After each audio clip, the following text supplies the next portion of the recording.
Концерн BYD не останавливается в развитии на фоне стремительного роста и бесконечных новинок. Вроде бы только успели привыкнуть к их суперсовременным внедорожникам под суббрендом Feng Chenbao или Формула Leopard. Как тут компания уже готова предложить нам новую линейку городских кроссоверов. И дебютантом стал компактный электрокроссовер Leopard Titanium 3.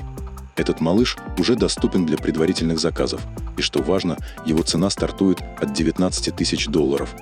Это на целых 40% дешевле по сравнению с более крупным Leopard 5.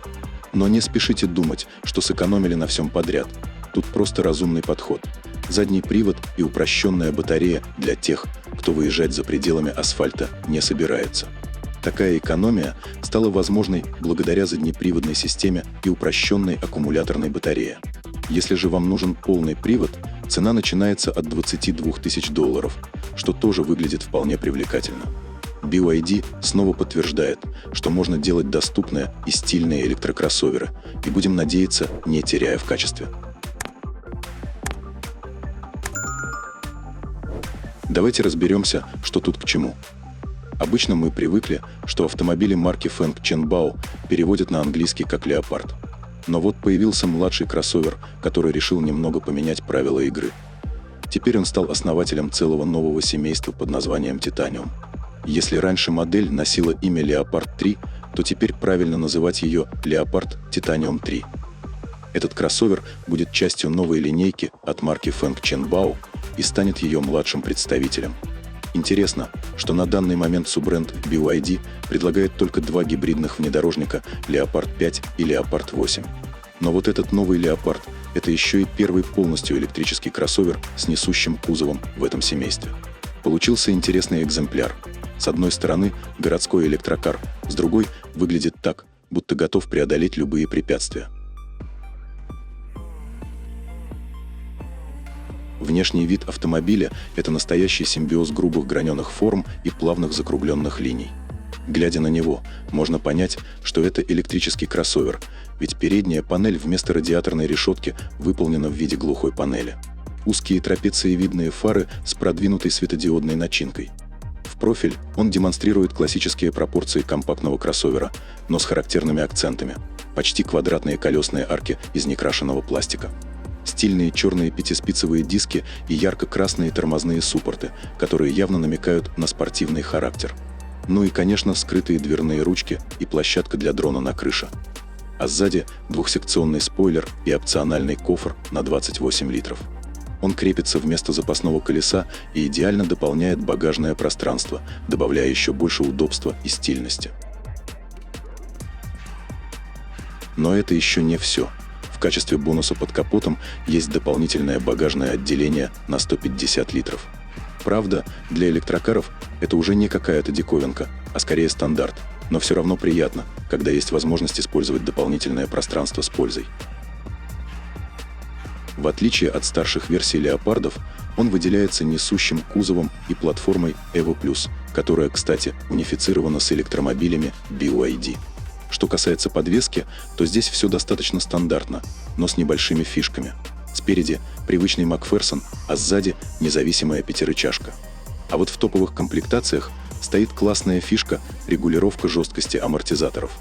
Это позволяет настраивать подвеску так, чтобы она максимально сглаживала мелкие неровности на дороге и обеспечивала плавную и комфортную езду. А если говорить о размерах, длина 4605 мм, ширина 1900, высота 1720. Но и это еще не все. Если вы решите установить на крыше площадку для дрона, высота увеличится на 210 мм и составит 1930. Клиренс, к сожалению, производитель не уточнил. Что касается колес, то для заднеприводных версий стоят 18-дюймовые диски, а для полноприводных – 19-дюймовые. Масса автомобиля в базовой версии начинается от 2 тонн и может достигать 2265 килограммов, если добавить кофр и дрон. А вот полезная нагрузка до 450 килограммов. Силовые установки кроссовера исключительно электрические. Что касается базовых версий с одним электромотором на задней оси, то тут мощность достигает 218 сил и 310 ньютон-метра крутящего момента. Разгон до 100 км в час – всего 7,9 секунды, что для городского кроссовера вполне солидно. Максимальная скорость всех версий ограничена на уровне 201 км в час. Батарея собственной разработки емкостью 65 кВт-часа и возможностью быстрой зарядки мощностью 195 кВт. Теперь переходим к полноприводной версии. Тут уже два электромотора, общая мощность 421 силу и 510 Нм. Разгон до 100 км в час за 4,9 секунды. Электросистема на 800 вольт и батарея на 73 кВт-часа.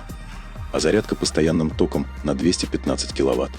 Для любителей еще более продвинутых технологий есть топ-версия с квадрокоптером на крыше, где батарея увеличена до 78,7 кВт-часа, а мощность зарядки достигает 237 кВт. Все версии этой модели имеют одинаковый запас хода – 501 км. Но тут есть нюанс – измерения проводились по китайскому стандарту. Так что в реальных условиях, где климат, дороги и стиль вождения разные, результаты будут меньше.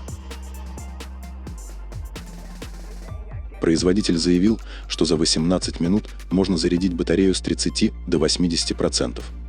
Но вот что интересно, тот же срок заявлен и для зарядки с 80 до 100%, что выглядит довольно оптимистично.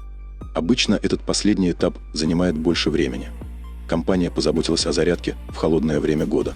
Прогревший аккумулятор можно зарядить с 20 до 80% за 28 минут, даже если за окном мороз. Шасси кроссовера Titanium 3 наполнено современными технологиями.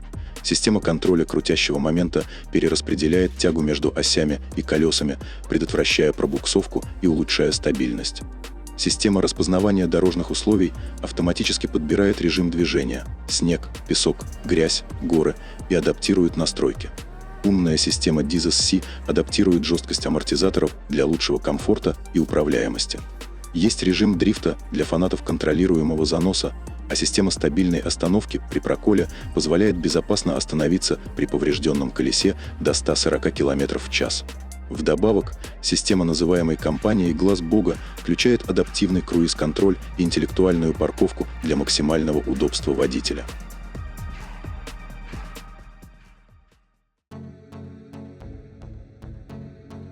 Интерьер нового автомобиля будет доступен в двух вариантах – светлом и темном, каждый из которых выполнен в стиле старших моделей «Леопарда». Брутальные формы и характерный блок кнопок на центральном тоннеле остались на своих местах, так что фанаты этого дизайна точно оценят. Цифровая приборная панель на 8,8 дюйма, а центральный мультимедийный экран для базовой версии 12,8 или 15,6 дюймов для остальных вариантов. На центральном тоннеле разместился массивный селектор коробки передач, окруженный крупными физическими кнопками и переключателями для управления основными функциями, такими как климат-контроль или режимы движения. Это реально удобно, когда не нужно тыкать в экран в поисках нужных настроек, а можно быстро и интуитивно настроить все прямо на ходу. А еще на консоли есть беспроводная зарядка мощностью 50 Вт. И для любителей необычного, на центральной консоли снизу с левой стороны фонарик, а с правой – микрофон для караоке. Аудиосистема Devialet с 14 динамиками, а чтобы поездка была не только приятной, но и комфортной, в автомобиле есть двойное звукоизоляционное стекло, которое блокирует все внешние шумы. А для тех, кто любит удобство на уровне, встроенный термобокс. Он может охлаждать напитки до минус 6 градусов или наоборот, согревать их до плюс 50. Сиденья обтянуты искусственной кожей. Для водителя и переднего пассажира предусмотрены электроприводы для регулировки сидений. Можно настроить положение вперед-назад, угол наклона спинки и высоту.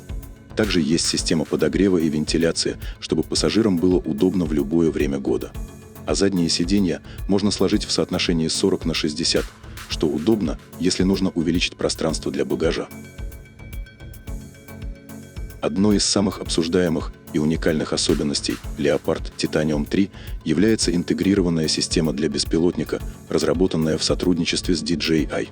Встроенный бокс оснащен автоматическими створками и зарядной станцией, а управление дроном происходит через приложение, которое интегрировано в медиасистему автомобиля. Все изображения с камеры отображаются прямо на экране автомобиля. Зачем это нужно? Все просто. С помощью квадрокоптера можно исследовать дорогу перед автомобилем и делать панорамные снимки.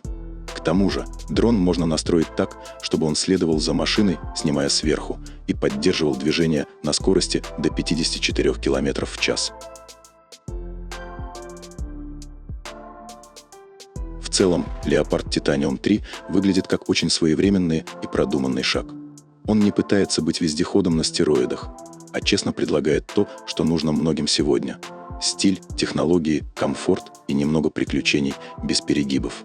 Это идеальный вариант для тех, кто хочет современный электромобиль с изюминкой и не боится свернуть с маршрута ради красивого кадра с дрона. Если BYD удержит конкурентоспособные цены и обеспечит доступность на глобальных рынках, Titanium 3 вполне может стать новой иконой среди городских электрокаров с приключенческим настроением.